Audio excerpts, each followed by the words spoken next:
Program committed to delivering information that's important to you and your community. Hello and welcome to Life Esteem. Always great to have you as a viewer. Thank you so much for being here. Hey, today we're going to talk with a dynamite leader in our community by the name of Joe Trojcak. And he has a message for you and for youth. And we're so glad to have you on the show, man. Thank you so much. Yes, great indeed. To be here. And in way of introduction, Joe, you're an entrepreneur, a businessman, you're an author, and a motivational speaker. And we just had the opportunity to have Joe up at the Harrisburg Area Community College for what's called Project Youth, and I thought you did a fantastic job. Thank you. It was so neat to see these young people, and they were very focused. They are anxious to help their community, and they were looking for guidance. And it was neat to talk to them as a group and talk to them individually too. So we had a good day. Well, let's start with your business first, because that kind of came first, right? Your entrepreneurship. Are you from Harrisburg, by the way? I'm from Middletown originally. And so grew up in the Middletown area, went to Seven Stars Grade School, then I went to Bishop McDevitt High School, off to Harrisburg Area Community College, and then to Westchester, which we have in common. And then after that I studied some audio engineering at Lebanon Valley College, and it was between HAC and Westchester that we started designing Progressive Enterprises Sound Studios, and we'll be in our 30th year starting in April. Fantastic. Wow, fantastic. Now, you told me that one of the things that you hope to, with the young people that you all had at Project Youth is to really have them get some better understanding of business. Absolutely. And how to prepare. Tell me more about how you presented that to them. At Project Youth, what I basically did was, you had me as the closing speaker. So there, I just gave them a few tidbits. And one of them was, find an older person in your neighborhood, your family, and find a couple of things you could do to help them. We're coming out of winter. There's spring cleanup. People always could use help carrying groceries, being helped to the store. But when you do that, take a moment to listen. A lot of older people have great insight to give you, and they want to talk. A lot of older people love to talk, and take a moment to listen, and you can gain some great wisdom. And then I said, find someone who's younger, and do things to help them with their schoolwork, help them through a problem they may be having. And the other thing I really wanted them to do is, you're going to be graduating. I want you to graduate. I really felt the students they're on the way to graduating. But once in a while, I'm hearing students saying, I don't want to walk. I don't want to do the cap and gown. And I told them, this is very important because there are grandparents and parents who sacrificed for you to do this. And more importantly, there's young people, they need to see you as that role model, and this is a goal for them. That one day I get to put the cap and gown, graduate, and then go on into my career. That's right. But I want to remind you, too, that you also spoke to those adults, and I thought that was an excellent session as well. And those are usually counselors and teachers from area schools, and I thought you did a real good job with that. Thank you. It was a chance for me to introduce the Fire Up Now concept that we're doing. I love going to high schools, colleges, and other situations where I can encourage the next leaders and entrepreneurs. And I really like to get students focused on their career and how important it is to get started thinking and planning for that career right now in school. And also how to start becoming a professional. This is the way you want your phone to answer a certain way, not just, hey, I'm here. You want to start being more professional. The way you conduct yourself on Facebook, on social media, Instagram, all these different things is very important right now, because when the time comes, then you have a good track record, a great background. The other thing I really enjoy is encouraging the next generation of entrepreneurs. So we put together the strategies for freelancing, and they do a one sheet, and we really go through and help them to build the map to get there. All right, good stuff. So is that the focus of your book? Yes. Okay, which is? Focus on Your Light, co-authored with John Thrush, who was with me through a lot of the construction of the studio.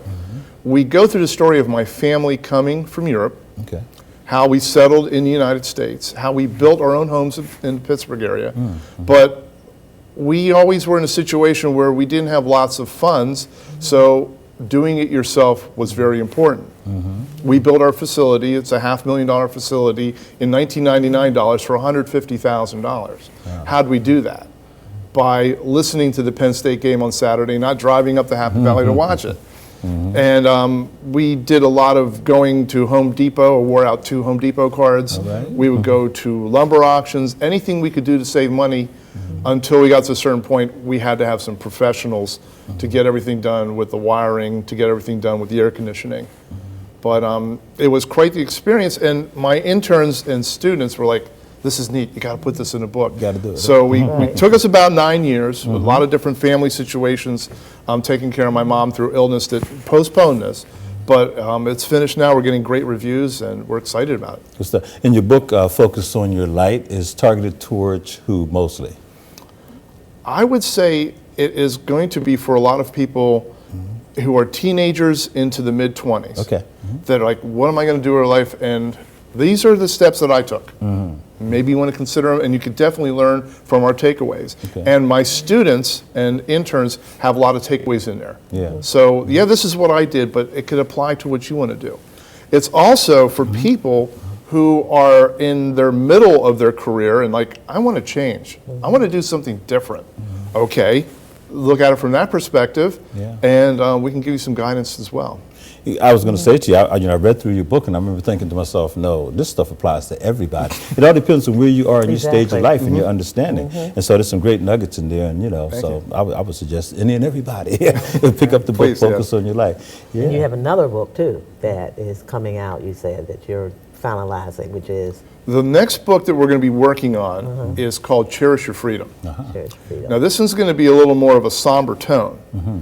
What I see with a lot of people in the United States is like, oh geez, we have it so rough. It's like, you really don't have a clue to what roughness is. I hear you. My dad knew roughness. My father escaped communism when it was, and the family was punished. The family back in Slovakia was punished when he left. Sure. So the book's going to be called Cherish Your Freedom. Yeah. And it's going to also extend into people with disabilities and sickness and how they overcome to find new freedom despite obstacles they have. So that's one we're going to start developing, and that will be coming up eventually. That sounds powerful. I remember at Camp Hill Prison, Pat and I used to work through the Pennsylvania Prison Society, and we taught parenting classes there. And I'll never forget this one guy saying, and actually, he actually wrote a book, but he said, I was literally free, before I got out of Camp Hill Prison. He said, the way I did it was, I freed myself internally. That's important. Mind. He said, because when you may be in a situation where he said, but when you're locked up from the inside, then you're really locked up.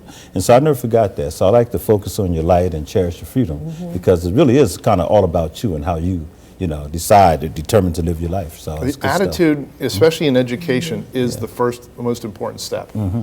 And once you start getting over the obstacles, the fear, then you can start getting somewhere and find the people who could guide you. That's right. And that makes all the difference. It does. I remember a long time ago, Jesse Jackson said, your attitude will determine your altitude. That's good. That's you true. know, I like that. The attitude is going to tell you how far up you're going to go.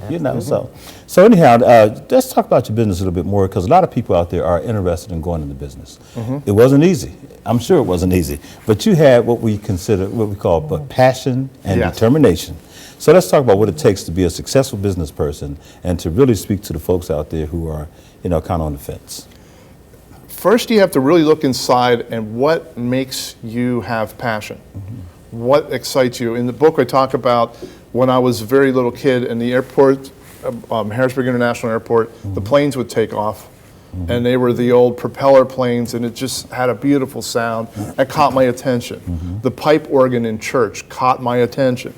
I talk about actually trying to crawl into it, and Mr. Mansky kind of pulled me down. And a lot of people really, they never knew this story. So finding out and identifying what really makes you tick inside, what was going to rock your world is the first start. The next thing is baby steps.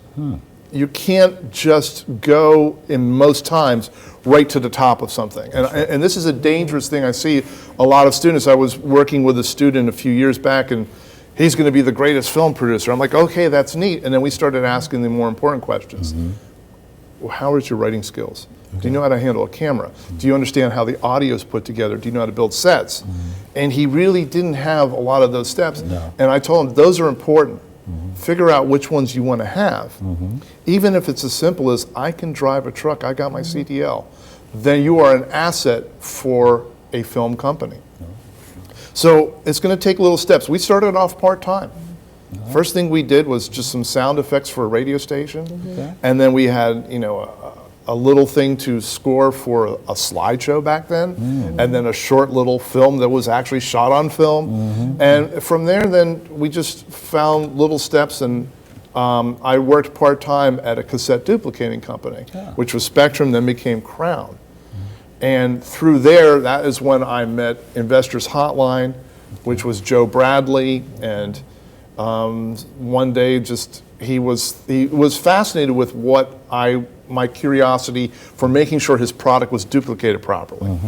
And he said, "Would you like to move to Baltimore?" I said, "Well, I just built this studio. Maybe we could bring the equipment up here." And he took a big risk because I drove down there with my van and took all of his tape machines, all of the gear, and brought them up. Wow. I could have gone the opposite direction to a flea market, but he trusted me. And we started doing the production at my studio, and that was the key. I've got steady work. I can now go completely on my own. Wow. So I gave my 2-month notice to the mastering company at Crown Magnetics. I could not be your mastering engineer, but stayed in touch because so many of the projects I did, they would duplicate. Wow. And we expanded from there. Good stuff. Now, one of the things that was interesting to me, and you talk about your studio, and right now you work a lot with bands. Yes. In that regard, but you're a musician yourself. Correct. Okay, that was your passion, I see. Absolutely, yes. Okay, and in that regard, I understand you play the piano, the organ, and there's another instrument. What's the name? Mainly keyboards, synthesizers. I'm a keyboard player. You're Yes. a keyboard player, Yes. actually. So, is there opportunities for folks to come into your studio then? Absolutely. Okay, so all right, talk about that. When you come to our studio, there's a whole host of areas we can help you with. We could do your project from beginning to end. Okay. Where you come in with your compositions, we help guide you through the process. You do the pre-production. And there's a band we did called The Greatest Funeral Ever. They did exactly that same thing. Great improv guys. It's 4 of them playing the standard, guitar, bass, drums, and keyboards, and then they have a brass section with them. And we basically did everything, including the final mastering for them. Now, a lot of other bands will come in and they will just set up, and they're there for one big reason. We can really deliver a great drum sound. A nice big room. It's really acoustically set properly, and we have some tricks we've learned on where to place microphones and what to do with them, that they can then go back to their home studio and have that feeling of we were in a big studio, and then they can do some of their smaller things at home, because that's the way the business has changed. And I can't fight the trend because I started this with my first studio in 1988. When all the electronic MIDI came out, I built my first studio, and all the big boys were, "What are you doing? How are you doing this?" Well, this is kind of a new way to do things, and people are a little nervous about it, but we made it work. So now I see, okay, the technology's come, and I can't fight this, but we encourage them. So they'll come at different stages. They'll come back for mixing, and some of my students from Hack come, and they do their projects, and we just like doing it. Good stuff. I noticed in the Project Youth, when you're speaking to the adults, that some of them were like right in step with you, understood where you're coming from. A lot of people, the technology and the technical language that you were using, I think some of us were sort of like, okay. But the point is, though, that you can bring something into these schools that may not already exist, a body of knowledge, this kind of thing. How receptive have the schools been to, your kind of passion, the work that you do, and introducing students to your product? Once they get over the initial fear of who is this guy, what's he trying to do, the students lock onto it. Okay. And the observant faculty and the observant administration watches the face of the students, and they're like, okay, he's connecting with them. And that's the most important thing, is to get their passion and get them to focus on what they possibly can do. Okay. Yeah. And what I like to do is, as a regular adjunct at Hack, I bring the real world and what I'm doing to the classroom all the time. Almost every class, I take a break and said, this is what I was up to this week. And this is how it went well, this is where it was a challenge, and this is what you should take away from it. So when we do the Fire Up Now presentations, it's very much like that. This is with the experiences I had. These are the experiences you need to expect, especially dealing with stress, dealing with your accountant, preparing for your taxes. The relationship, you should start with your attorney before you need your attorney. Wow. All those little things. And they just appreciate having that roadmap that they could start to look through. Sure. I thought it was powerful also that you had that one, picture up that had a lot of different pictures, but you were looking at the graduation there, and you could point out each one of those persons, what they're doing now, and how that affected them. Yeah, so it has to be rewarding. Oh yeah, that was at Lebanon Valley College, and I start with the one, was the first day I taught there, and I just handed the camera to a teaching assistant and said, snap a picture of this blackboard, because I had everyone's name, and the first thing I teach is networking and connectivity. And then on a follow-up slide, you actually see what they're doing and how I stay in touch with those students, and that same thing is happening now with the students at Hack. Which is great. Fantastic. Well, social media helps that too, I'm sure. Oh my gosh, it's so much easier today. Yes. So much easier. I mean, when you and I were at Westchester, it was hard to stay in touch with people. That's right, because, of course, we were different eras. Different eras, but I'm saying today, principle, what's your phone number? Facebook. Share quickly. Yeah. And they can learn so much about someone within a week. Yeah. And it's great. Maybe sometimes too much. Well, that's where you got to watch the balance. That's where you got to watch the balance. Balance and everything is very important. That's really true. Yes. This Pat and I, Pat's a business person, and so we've traveled and gone to some, conferences, whatever. And the one thing I learned that will stick with me forever is that it takes teamwork to make your dream work. It takes teamwork to make your dream work. React to that. How does that play out in your field? How did that happen for you, and how do you help others through your book to build that team, that effective team? Well, with the team that built the studio, my father was the leader because he had the vision on how we could actually physically build it. Okay. But my mother, from her heart, was the cook. So when you came to help us, oh my gosh, Mom fed you. And she fed you European dishes, her own versions of chili and everything, so you knew, hey, we're going to have a good time, and we had fun working on this. We did make a point to have a lot of fun. So that was an area just where you made people feel like family. And the more you can do that, that makes a big difference. And I try to carry on the tradition now, Stu, with my interns who come in, and they quickly understand, wow, this is different. Jesse's one of our interns right now. He was not having a good experience at his other internship. Right. And he came here and said, oh, this is so much better. Okay. And we're putting him to work. When you're an intern at Progressive, you're pressing record, you're moving the microphones, you're not sitting on the side observing. Okay. You're involved with the process. You had a retired military, was he a major or a captain that also was someone who pushed you and told you that this has to happen? Yeah. That was Major Dick Winters from Band of Brothers. We had the honor to work with him. Band of Brothers took off and was hugely successful, and he had something was bothering him. It was like, wait a minute, I need to get clarification. Okay. And this is something that went back to my days at Bishop McDevitt High School, when Mr. Fry, who was one of my history teachers, said, history is not what is, it's what people say it is. And that bothered me because there's also something that actually happened. That's right. And that's where we got to get to the final truth, the crucible, with Major Winters. So we would show him scenes. Brian Kreider would set this all up, and we would show him scenes from Band of Brothers, and he would do his own running commentary. Wow. That's the way Spielberg saw it. This is the way it really happened. And that made a heck of an impression on my staff. I had one of my interns back then who knew Band of Brothers because I was just being introduced to it. And he was just thrilled. He couldn't believe we were actually doing this. So in the process, Major Winters comes to the studio and he's like, this is amazing. How'd you build all this? Why is that? What does this do? He was very curious, so he got to know what we were up to. He also got to know my parents.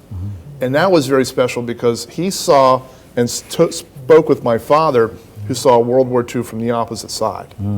And they had some very interesting conversations about that. Okay. So, but there were points when he goes, Joe, you need to talk more about this. This is leadership. So he knew about the book. Him and his wife Ethel were actually my first editors, just trying to give me some coaching with it. And sadly, he passed on, but he did do the foreword for the book. And he was like, Joe, you need to get out and do this. This is leadership. People need to hear about this. Fantastic stuff. So he in essence, was part of your team, right? Yes. he was my mentor for doing this. If time had lined up differently, I would have been the opening speaker. He would have been the closing speaker. We would have had a heck of a team. Man. And it's just, time-wise, it never worked out. But Yeah. Oftentimes people don't see the technical parts as part of the team. So attorneys, Yes. right? Accountants. I heard you mention accountants. Those persons are all part of your team, right? Absolutely. So if you don't trust them or have a good working relationship with them, hey, so how did you build your team then that really made, you're talking about 30-something years now. That means you've been successfully in business and doing good work, obviously, and also overcoming some obstacles, I'd imagine, right? So, one of the things that changes constantly is the technology. Every 5 to 7 years, okay, it's a new computer with new software, and updated software, but new hardware. And right now, Marshall Deasy is our technical director. He's the studio's one of our main producers. Okay. And he really keeps that fine-tuned for me. So, we were able to delegate a lot of those tasks. And that's real important, is you can find people that you can trust and who are there looking out for you. And that's tricky. And a lot of people have that as an obstacle too. We've been very blessed. We do not have a pilferage problem. Everything's been very respectful. And that is one thing. And I think that because people realize, wait a minute, this is a good family. This is a good situation. This is not something that should be messed with. It should be treated with respect and improved upon. That's great stuff. Yeah. Well, let's talk again and get back to your book in the event that someone may not have come in the beginning. And the name of your book again is? Focus on your light. Okay, but I like finding the spark to forge your own path in business. And it's interesting when we always talk about titles, it's that tagline that really captures people in regard to this is something I want to be a part of. Yeah. So how can people get a copy of your book? If you're an electronic reader, it's available at Amazon. Okay. So you could get on your Nook and everything like that if you like to read on your iPad. Locally in Harrisburg, we're over at the Midtown Scholar. Wonderful. Okay. And then over in Lingelstown, we're over at St. Thomas Roasters. And actually, Chapter 13 was started in St. Thomas Roasters. I had the privilege of helping now Judge Tully, Bill Tully, run for judge of Dauphin County. And we sat there one day and we were talking about Fire Up Now, and I said, what's new with you? And he goes, well, I think I want to run for judge. I said, really? So I thought it was neat, and we kept asking the question for a few weeks. So who's going to be your chairman? Yeah. And then finally I said, I think we came to the agreement that I should give it a shot. All right. And it worked out. Marilyn Dowling came and we were co-chairs. And but I put that chapter in there because it was really about grassroots politics. It was really about someone who just was very good and how the whole community came to rally behind him. And it was just an interesting story because we were told over and over, this isn't going to work. Don't bother. Okay. And that's just something you got to come over. So there was a lot of good light and positivity in that story. We put it in. Fantastic. This is good stuff. Definitely. I don't want to throw us off because I know we're going to run out of time here real soon. But there's a big ruling recently with, what's his name, Pharrell and another artist, and Robin Thicke. And they were ruled to have plagiarized the, the Marvin Gaye song. And everybody's saying, wow, that's a slippery slope we're going down. It is. Yeah, just real quick, what did you think about that? I haven't studied it all, but I mean, whenever I compose something, I got to sit back and look back, okay, make sure I'm not borrowing too much. Everyone's music is built on the experience of what they've heard. So sometimes, I remember being 13, 14 thinking, that's a great song I'm writing, to find out, that's a riff from King Crimson. I can't use that. So the scary part, and I talked to other people like Sherry Mullins, my publisher, with the royalties changing and everything, people are getting a little Sue happy in that area. That's the scary part. So it's going to be interesting to see how some of this goes. But I mean, Ghostbusters was a big story years ago on how that happened. And so my advice is when you create something, try to keep it as original as possible. And then, verify that you've got something that was created, and make sure you're not copying too closely. When you think about but can't we do that easier today too? Because aren't there sites that you can go to do just that? To see if anything maybe be plagiarizing or something else is out there similar to that? Well, part of it is sampling and recording. So, a lot of times in the hip hop situations, they're actually taking other songs and then building around them. So trail has to be done properly. Yeah. But there are different ways to just research quickly, and you could find. Exactly. Yeah, that's the thing that's beautiful. You have to go to a library Or somewhere and anything find along records. yeah. No, you could actually start searching, and between Wikipedia, YouTube, iTunes, Napster, and all these other different sites, you could quickly start to get a feel for what's going on and make sure you're not. But it's also going to take a trained ear to Yes. say, wait a minute, that sounds too familiar. Yeah. And let's double check where we're at. See, I'm like a little kid. I'm thinking of now think about this, all the songs that have been created over the years, millions of them, and you mean to tell me there's some way that you're not going to at least sound a little bit like another song? And I thought, wow, I don't know. But I do understand that you don't want people just to wholesale take information. But that's the kind of thing you have to be mindful of, in your industry. So I just wanted to point that out that there are major things that happen out here that can affect what we do here as business people. Exactly. So we always got to be up on top of that kind of stuff, So Absolutely. Interesting. But Joe, I tell you, I thought you're, again, as a motivational speaker, and just as someone who grew up in this community, because you're concerned about this community. And you were going to tell me a story about growing up and being at Bishop McDevitt and then going over to William Penn, and we didn't finish that. But tell that story. Tell it real quick. Go ahead. Students and young people need hope. And there was a time when I was very concerned about the future of Harrisburg. So I would go to McDevitt, and I would play in the tennis team. And this is the spring of '77, I'm a freshman. Okay. And then we would get in the cars, Mr. Alsop was our coach, we'd get over to William Penn, and then we'd practice. And then 5 o'clock or so, okay, how am I gonna get to Middletown? Well, I took the CAT bus. So the CAT bus would leave there and it would go to Market Street and wait for the Middletown bus. And I remember it was probably a Ray and Derrick back then, but it's a CVS today, standing on that step going, what's going to happen to this town? Yeah. It just seemed like it had potential, but it just seemed like it needed so much help. Yeah. Had I known that on 9/9/99, when they opened the Whitaker Center, that I'd be the keyboard player playing the blues for the opening right in front of me, literally when they closed the street, and then to come in and do the Hershey play in the Whitaker Center, and how many times I went to the Hilton. So the charge we need to give to young people is hold out hope. Things can get a lot better and a lot different, and B, we also have to look for ways we can deliver that hope and make those dreams come true in a realistic way. Yes, indeed. We both smile because you said Mr. Alsop, and he happens to be one of our members of our church. Okay. Michael Alsop, he's just a great man. We've run out of time, and so I'm so glad that you came in, and much success to you and your book, Focus on Your Light, and all the other presentations and things that you have.